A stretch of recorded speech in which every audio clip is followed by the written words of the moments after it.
샬롬. 오늘부터 좀 순서를 바꿔서 주님의 성령 지금 이곳에 라는 찬양을 함께 하심으로 예배를 시작하도록 하겠습니다. 우리 찬양할 때 우리 있는 그곳에, 여러분이 있는 그곳에 주님의 성령이 임하시기를 소망하면서 함께 찬양하도록 하겠습니다. 주님의 성령 지금 이곳에 임하소서.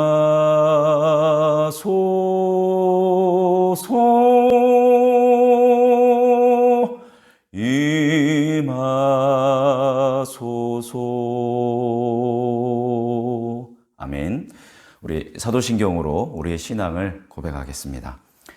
전능하사 천지를 만드신 하나님 아버지를 내가 믿사오며 그 외아들 우리 주 예수 그리스도를 믿사오니 이는 성령으로 잉태하사 동정녀 마리아에게 나시고 본디오 빌라도에게 고난을 받으사 십자가에 못 박혀 죽으시고 장사한 지 사흘 만에 죽은 자 가운데서 다시 살아나시며 하늘에 오르사 전능하신 하나님 우편에 앉아 계시다가 죄로서 산 자와 죽은 자를 심판하러 오시리라.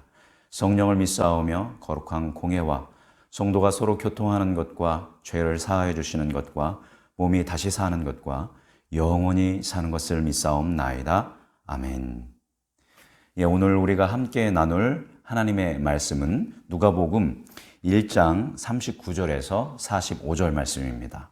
누가복음 1장 39절에서 45절 말씀, 주님의 말씀 함께 읽도록 하겠습니다.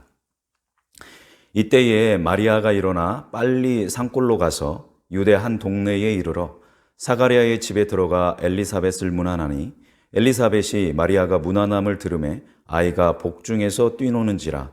엘리사벳이 성령의 충만함을 받아 큰 소리로 불러 이르되 여자 중에 내가 복이 있으며 내 태중의 아이도 복이 있도다. 내 주의 어머니가 내게 나아오니 이 어찌 된 일인가. 보라, 내 문안하는 소리가 내 귀에 들릴 때에 아이가 내 복중에서 기쁨으로 뛰놀았도다. 아멘. 예수님이 이 땅에 오셨을 때 예수님을 구원자로, 예수님을 구주로 알아보고 맞이했던 사람, 그 최초의 사람들은 누구일까요?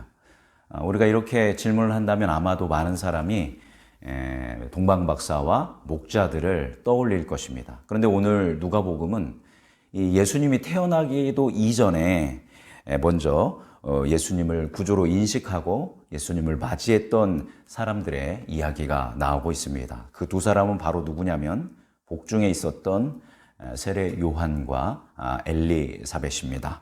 우리 오늘 본문 말씀 39절과 40절을 같이 읽어보겠습니다. 읽어볼까요? 이때에 마리아가 일어나 빨리 산골로 가서 유대 한 동네에 이르러 사가랴의 집에 들어가 엘리사벳에게 문안하니. 아멘. 본문 말씀을 보니까 우리가 지난 시간에 봤던 것처럼 그 마리아가 가브리엘에게 예언의 소식을 듣죠. 그때 심정이 어땠을까요? 굉장히 마리아로서는 당황스러웠겠죠. 기쁨으로 감사함으로 받아들였지만 앞으로 내가 이것을 어떻게 해야 하지 하는 그런 당황스러운 상황 가운데 있었습니다.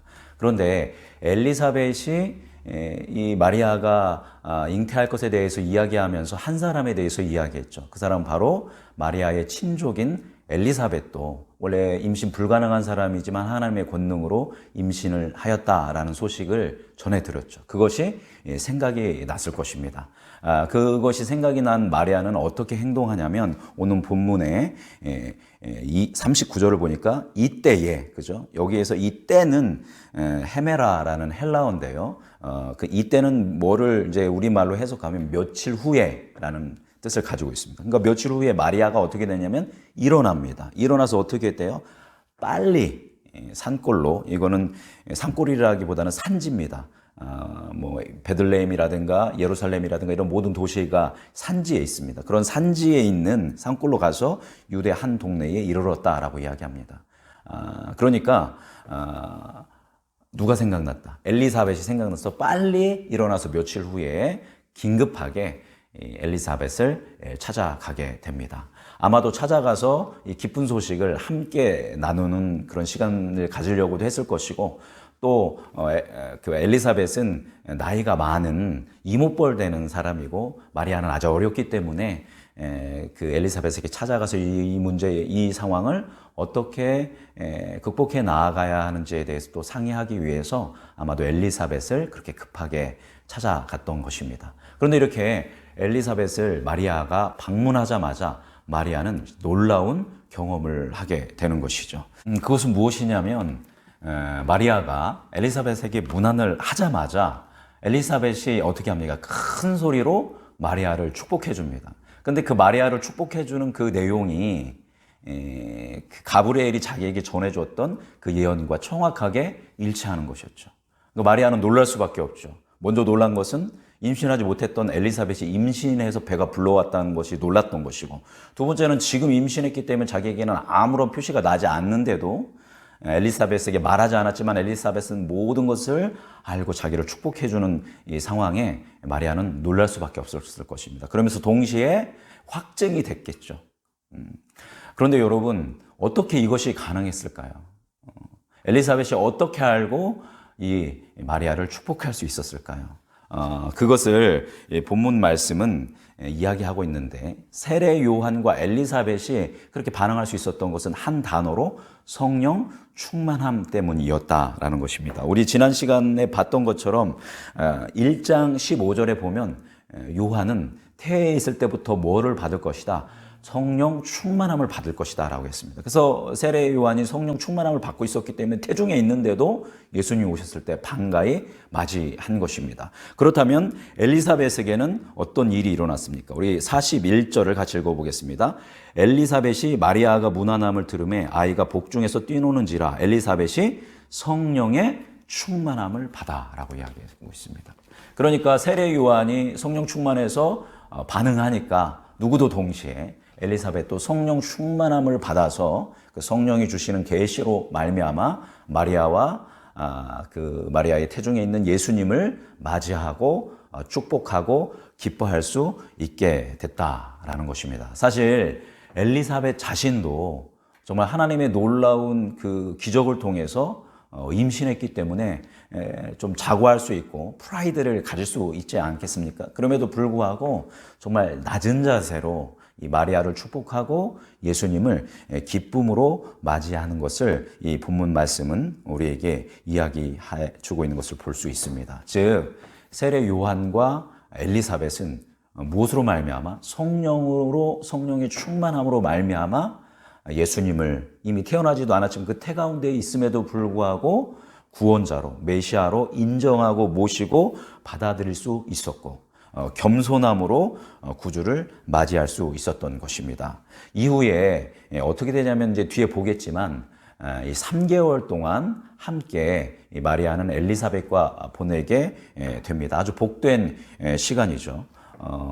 한번 생각해 보십시오.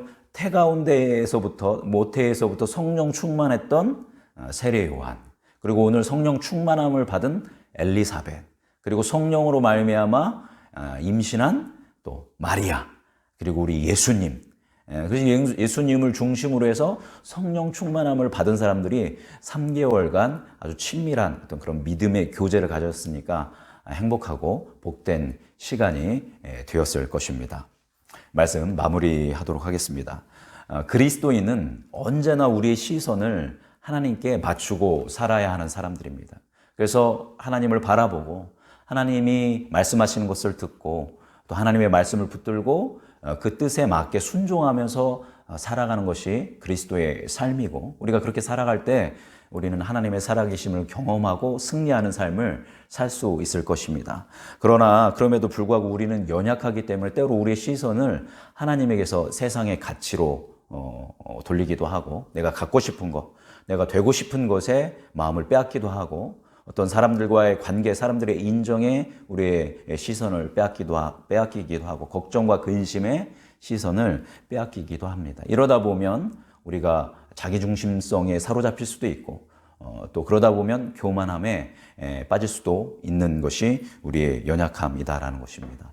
따라서 우리는 뭐가 반드시 필요한 것입니까? 하나님의 예수 그리스도의 성령님의 긍휼하심과 돌봄, 그리고 구원, 이끄심이 반드시 필요한 존재이라는 것입니다. 따라서 오늘 우리가 하루를 살아갈 때에 성령의 충만함을 구하여서 우리의 시선을 주님께로 옮길 수 있는 하루가 되기를 간절히 소망하고, 그래서 주님을 경외하며 임마누엘 우리와 함께 하시는 주님과 함께 살아가는 하루 되기를 소망하고, 또 겸손을 구함으로 인해서 하나님을 섬기고 또 이웃을 섬기면서 그렇게 주님이 기뻐하시는 이 하루를 살아갈 수 있는 여러분이 되기를 간절히 소망합니다. 함께 기도하겠습니다. 살아계신 하나님 아버지, 오늘 마리아가 엘리사벳을 방문했을 때 엘리사벳과 세례 요한이 성령으로 충만하여져서 예수님을 알아보고 예수님을 맞이하는 이야기, 또한 그럼에도 불구하고 그들이 겸손함으로 주님을 맞이하고 또 섬기는 이야기를 들었습니다. 주님, 간절히 소망하는 것은 우리에게도 동일한 성령의 충만함과 겸손함을 허락하여 주시길 간절히 소망합니다. 그래서 우리의 시선을 하나님께 맞추며 하나님과 동행하며 살아갈 수 있게 하여 주시고, 우리의 삶이 섬김 받기보다는 섬기는 삶으로 그리스도의 도를 따라서 살아가는 하루 되도록 인도하여 주옵소서. 그렇게 행하실 주님을 신뢰하며 사랑이 많으신 예수님의 이름으로 감사하며 기도드립니다. 아멘. 오늘 말씀 따라서 함께 기도하였으면 좋겠습니다. 하나님, 오늘 저희에게 성령의 충만함을 주시옵소서. 하나님, 저희에게 겸손함을 주시옵소서. 그래서 우리가 하나님과 함께하는 기쁨의 시간, 감사의 시간, 찬양의 시간, 섬김의 하루 될 수 있도록 우리를 이끌어 주시옵소서. 이렇게 우리 함께 하시면서 기도하시고 주기도문으로 개인적으로 예배를 마치시면 되겠습니다. 함께 기도하겠습니다. 살아계신 주님, 아버지, 오늘 이 말씀 기억합니다. 하나님, 성령 충만함으로 또 겸손함으로 하나님, 우리가 주님을 바라볼 수 있게 하여 주시고 우리가 주님을 섬길 수 있게 하여 주옵소서. 우리가 세상을 바라볼 때도 성령 충만함으로 하나님의 시선으로 세상을 바라볼 수 있게 하여 주시고, 아버지, 세상을 섬길 수 있게 하여 주옵소서. 세상의 가치로 섬기는 것이 아니라 하나님의 가치로, 하나님의 말씀으로 세상 속에 들어가 빛과 소금의 역할을 하며 그 가운데 하나님의 나라를 확장해 나아가는 이 하루 될 수 있도록 주님께서 인도하여 주시기를 간절함으로 기도합니다. 주여,